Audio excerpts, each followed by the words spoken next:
জিয়াউর রহমানের জীবনে রাজনৈতিক যদি বড় ধরনের কোনো একটা ভুল সিদ্ধান্ত হয়ে থাকে, সেই ভুল সিদ্ধান্তটি হচ্ছে খুনি হাসিনার মতো একটা কাল সাপকে বাংলাদেশে এনে রাজনীতি করার সুযোগ তিনি করে দিয়েছিলেন, যার খেসারত বাংলাদেশের জনগণকে বছরের পর বছর দিতে হয়েছে। আপনি যদি ভোটের কথা চিন্তা করে হুম। আওয়ামী লীগের প্রতি দুর্বলতা দেখান, উদারতা দেখান, আমি আবারও বলছি, জিয়াউর রহমান সাহেব যে ভুল করেছিলেন রাজনৈতিকভাবে হাসিনাকে বাংলাদেশে এনে, একই ভুল করবেন না দয়া করে প্লিজ। বাংলাদেশকে বিপদে ফেলবেন না। আওয়ামী লীগ একটা কাল সাপ, সাপ মেরেছেন, লেজে বিষ রাখবেন না। প্রতি যারা বিশেষ করে বৈষম্য বিরোধী ছাত্র নেতারা তারা বলেছে যে জীবন থাকতো তারা কোনোভাবেই আওয়ামী লীগে ফেরা অথবা আওয়ামী লীগকে নির্বাচনের কোনো সুযোগ দিবে না। কিন্তু অন্যান্য রাজনৈতিক দলের যে ইঙ্গিত আমরা দেখতে পাচ্ছি অনেকটা এরকম যে আসলে জনগণই প্রত্যাখ্যান করবে তারা তাদের রাজনীতিকে, মানে নির্বাচনের সুযোগ দিলে পরে জনগণ হয়তো না তাদেরকে ভোট না, এটা আমি সাগর দিলে ভাই, প্রত্যাখ্যাত হবে, তারা আর রাজনীতি করার সুযোগ পাবে না। এভাবে গণতান্ত্রিক উপায়ে অথবা আইনের এটা মাধ্যমে কোনোভাবে কি তাদেরকে ইয়ে করার সুযোগ রয়েছে, কিন্তু এভাবে যদি করা হয় এটা তাহলে এটা গণতান্ত্রিক এর উপায়, গণতান্ত্রিক যে একটা ধারা রয়েছে রাজনীতির সেটা তো একটা হোঁচট খাবে এবং প্রশ্নবিদ্ধ হবে। কি মনে করেন আপনি? এটা আপনাকে এর আগেও আমি বলেছি, এখনো বলছি। হুম। ধরেন আশির দশকে বা সত্তরের দশকে আমাদের বাংলাদেশের বহুদলীয় গণতন্ত্রের প্রবর্তক শহীদ প্রেসিডেন্ট জিয়াউর রহমান, তার রাজনৈতিক জীবনে তিনি বাংলাদেশের জনগণের আস্থাভাজন, জনগণের অত্যন্ত পছন্দের একজন মানুষ ছিলেন। দল মত নির্বিশেষে জিয়াউর রহমানকে পছন্দ করেন, ভালোবাসেন, তার আইডিওলজিকে ভালোবাসেন, তার যে দেশপ্রেম, তার যে সততা, এটাকে আমরা ভালোবাসি, এটাকে আমরা অনুসরণ করার চেষ্টা করি।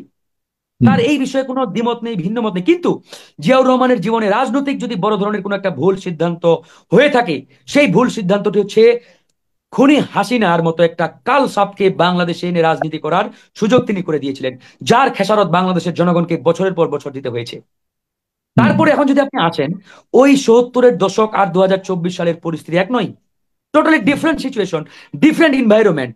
এই ইনভাইরনমেন্টে আপনি যদি ওই একই জিনিস বা একই চিন্তা, যেটা জিয়াউর রহমান সাহেব করেছিলেন, বহুদলীয় গণতন্ত্রকে রক্ষা করার জন্য, ধরে রাখার জন্য হাসিনার মতো একটা কাল সাপকে এনে রাজনীতি করার সুযোগ করে দিয়েছিলেন, তার ফলশ্রুতিতে আমরা এর পরের বছরগুলোতে দেখেছি কিভাবে বাংলাদেশের জনগণকে নিষ্পেষণের মাধ্যমে একটা অন্ধকার কারাগারে এই খুনি হাসিনা মানে একটা আবদ্ধ অবস্থার মধ্যে রেখেছিল। সেই ইতিহাস থেকে শিক্ষা নিতে হবে। বারবার আমাদের মুরব্বীরা বলে যে আমরা ইতিহাস থেকে শিক্ষা নেই না। আপনারা ইতিহাস থেকে শিক্ষা নেন। আপনি হাসিনা আওয়ামী লীগ কেন রাজনৈতিক ভাবে গণতান্ত্রিক প্রক্রিয়ায় তাকে ঘায়েল করতে চান? হোয়াই? আওয়ামী লীগ কি কোনো গণতান্ত্রিক দল? কোন গণতান্ত্রিক দলের ক্যাটাগরিতে পড়ে? কোন রাজনৈতিক দলের বৈশিষ্ট্যের মধ্যে তারা পড়ে? যারা বাংলাদেশকেই স্বীকার করে না, আমি মনে করি বাংলাদেশের সার্বভৌমত্বের সাথেই যায় না তারা। তো এরকম একটা ফ্যাসিবাদী উগ্র সংগঠনকে আপনি কেন গণতান্ত্রিক প্রক্রিয়ার মধ্যে ঢুকাতে চান? গণতান্ত্রিক প্রক্রিয়া হচ্ছে একটা পবিত্র প্রক্রিয়া, একটা জনগণের একটা পবিত্র সিস্টেম। আপনি এই পবিত্র জনগণের সিস্টেমকে এরকম একটা ভাইরাসকে ইনক্লুড করে ঢুকিয়ে এই সিস্টেমটাকে কেন দূষিত করতে চান? হোয়াই? এই হুম। সিস্টেমটা মানুষ কখন প্রতিষ্ঠা করেছে? ওই ফ্যাসিবাদী দূষিত রক্তটাকে এই সিস্টেম থেকে উপড়ে ফেলে ভারতে পাঠিয়ে দিয়েছে, উৎখাত করেছে। তারপরে এই সিস্টেমটাকে জনগণ এখন সামনের দিকে নিয়ে যেতে চাই, এটাকে আরো মডিফাই করে ডেভেলপ করতে চাই, সুন্দর একটা সিস্টেমকে। আর আপনি এই সিস্টেমকে আবার সেই দূষিত রক্ত এনে এটাকে দূষিত করতে চান। হোয়াই? এই জায়গায় আমাদের আপত্তি। জনগণকে এটা চাই, রাজনৈতিক অধিকাংশ দলকে এটা চাই। আপনি এটা মানে মানে একটা এই আপত্তি বাস্তবায়ন কিভাবে করে? আপনি মনে করেন যে নির্বাহী আদেশেই তাদেরকে নিষিদ্ধ করা উচিত? নিষিদ্ধ করার তো আইনিও তো সুযোগ নেই, কারণ হলো শুধু ইন্টারন্যাশনাল নির্বাহী আদেশেই আমরা আন্তর্জাতিক বলবো না অপরাধ সাগর ভাই, ট্রাইব্যুনালে শুনেন। আর কোনো রাজনৈতিক দলকে নিষিদ্ধ করার সুযোগ আর রাখা হয়নি গতকালকে। আপনি আমি জানেন যে আপনাকে একটা কথা বলি, হুম।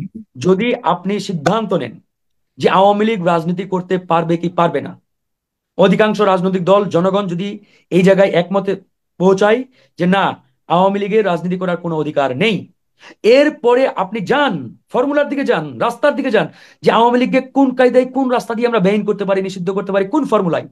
এবং সেটা জনগণের ঐক্যমত্যের ভিত্তিতেই সম্ভব। আপনাকে নির্বাহী আদেশে একবারে এক কলমের খোঁচায় নিষিদ্ধ করতে হবে নো। অনেক রাস্তা আছে, অনেক ওয়ে আছে, হুম।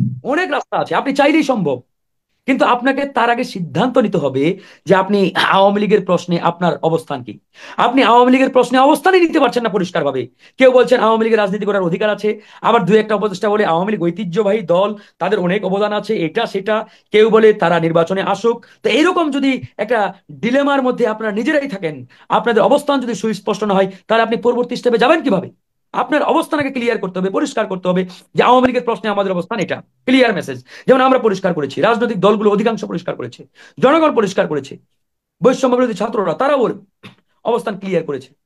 আপনারা করেন, বিএনপি বড় দল, তারা পরিষ্কার করুক, তারপরেই দেখবেন আমরা ফর্মুলার দিকে যাই, কোন ফর্মুলায় আওয়ামী লীগের বিষয়ে আমরা এই সিদ্ধান্তটি বাস্তবায়ন করতে পারি। একবারই ক্লিয়ার, অসংখ্য রাস্তা বেরিয়ে আসবে, অসংখ্য। এবং জনগণের ম্যান্ডেট নিয়ে, জনগণের সিদ্ধান্তের মাধ্যমে, জনগণের ঐক্যমত্যের ভিত্তিতে এটা করা সম্ভব। নির্বাহী আদেশে করতে হবে এক কলমের খোঁচাই, নট নেসেসারি। অধিকাংশ রাস্তা খুলে যাবে আপনার সামনে। কিন্তু আওয়ামী লীগের প্রশ্নে আপনি যদি ভোটের কথা চিন্তা করে আওয়ামী লীগের প্রতি দুর্বলতা দেখান, উদারতা দেখান, আমি আবারও বলছি, জিয়াউর রহমান সাহেব যে ভুল করেছিলেন রাজনৈতিকভাবে হাসিনাকে বাংলাদেশে এনে, একই ভুল করবেন না দয়া করে প্লিজ। বাংলাদেশকে বিপদে ফেলবেন না। আওয়ামী লীগ একটা কাল সাপ, সাপ মেরেছেন, লেজে বিষ রাখবেন না। ওকে। সাপ মেরে লেজে বিষ রাখলে সেই সাপ আপনাকে আবারও ছবল মারবে, 100% লিখে রাখতে পারেন। আজকে দেখেন আওয়ামী লীগের প্রতি আমরা বড় ধরনের একটা উদারতা দেখিয়েছি। 5 এবং 6 আগস্টে আমরা বারবার বলেছিলাম বাংলাদেশের মাটি থেকে আওয়ামী লীগ নামক যে শব্দটি আছে তাদের নাম নিশানা অস্তিত্ব মুছে ফেলতে হবে, অন্যথায় এরা আমাদের বিপদের কারণ হয়ে দাঁড়াবে। অলরেডি বিপদের কারণ হয়ে দাঁড়াচ্ছে, বিভিন্ন জায়গায় ঝটিকা মিছিল করছে।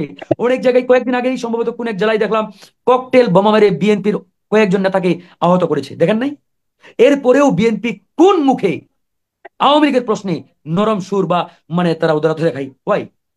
ধানের শীষে ভোট দেওয়ার কারণে নোয়াখালীর ওই সুবর্ণচরে একজন মাকে গণধর্ষণ করেছিল খুনি হাসিনার দোসররা, যুবলীগ ছাত্রলীগের সন্ত্রাসীরা। এরপরেও বিএনপি কেন, কোন মুখে এই খুনিদের বাংলাদেশের রাজনীতিতে তাদের প্রতি তারা দয়া মায়া দেখায়? হয় আপনাদের দয়াটা আশা থেকে?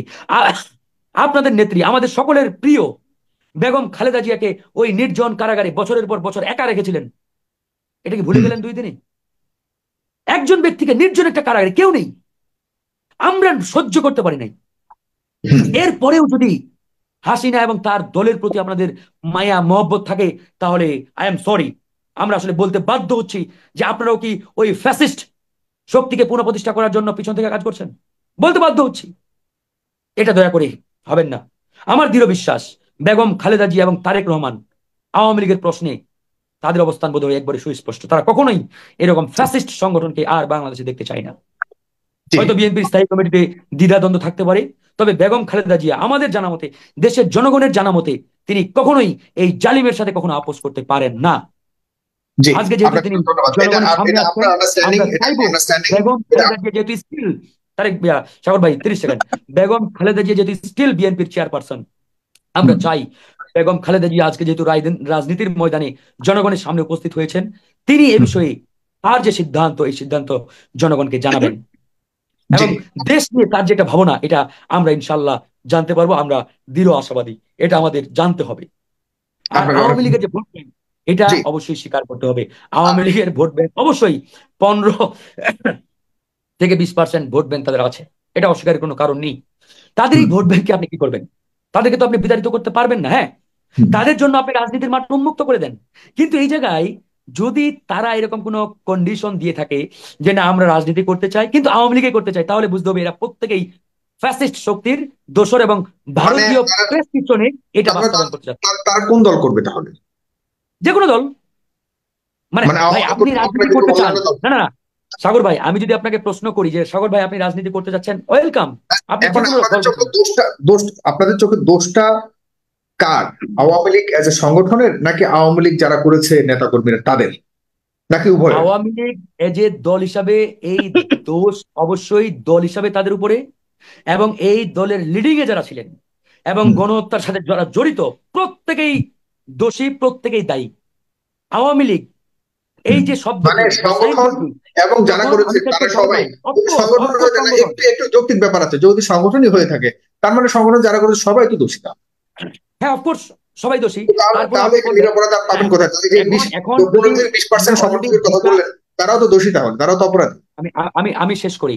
আমি বলেছি যারা লিড দিয়েছে, যারা দলকে নেতৃত্ব দিয়েছে, ধরেন একজন আওয়ামী লীগে ভোট দেয়, আওয়ামী লীগের সাপোর্টার, সে আওয়ামী লীগের কোনো দায়িত্বে আসে নাই, অর্থাৎ সে কোনো স্টিয়ারিং এ বসে নাই।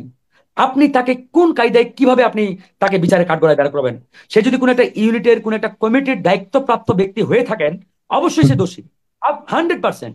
কিন্তু যে কোনো দায়িত্বেই নেই, ফর এক্সাম্পল একজন সাপোর্টার, সমর্থক, একটু কনফিউশন হয়ে গেছে ফারুক হাসান, কিন্তু আমরা দেখেছি অনেক কর্মীরাও তো দেখা যাচ্ছে অনেক কাজ করেছে, অনেক কর্মীরাও তো অপরাধ করেছে, কিভাবে ডিফাইন করবেন? এটা একটা বড় ব্যাপার।